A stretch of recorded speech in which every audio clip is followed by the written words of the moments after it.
আমি কোন নেতাকে তেল মারি না, আমার চরিত্রে তেল মারা জিনিসটা নাই।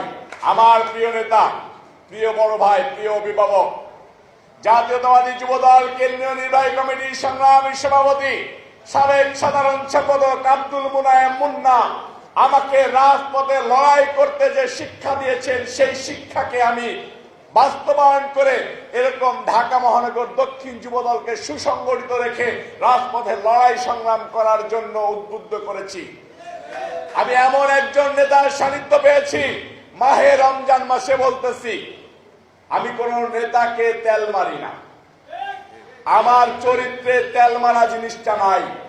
আমি আব্দুল মুনায়েম মুন্নাকে সেদিন বলেছি, প্রিয় নেতা, প্রিয় বড় ভাই, যতদিন পর্যন্ত রাজনীতি করব ততদিন পর্যন্ত তারেক রহমান সাহেবের নেতৃত্বে, নির্দেশনায়, তারেক রহমান সাহেবের ছায়াতলে থেকে আপনার সাথে রাজনীতি করব।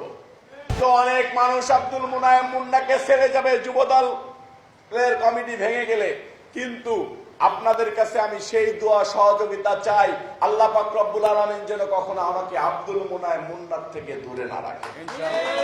যার ভিতরে পেয়েছি সৎ, সাহসিকতা, দলের প্রতি কমিটমেন্ট, জিয়া পরিবারের প্রতি ভালোবাসা, দেশপ্রেম, যে নেতা জেলখানায় থেকে প্রতিনিয়ত প্রতিদিন একটা করে হয়তো ফোন করতো, না হলে চিঠি লিখে দিত, রবিউল ইসলাম নয়ন জীবনের বিনিময় হলেও দেশের গণতন্ত্র প্রতিষ্ঠা করতে হবে, শহীদ রাষ্ট্রপতি জিয়াউর রহমান সাহেবের পরিবারকে বাঁচাইতে হবে, প্রিয় নেতা, প্রিয় অভিভাবক তারেক রহমান সাহেবকে বাংলাদেশের মাটিতে আনতে হবে।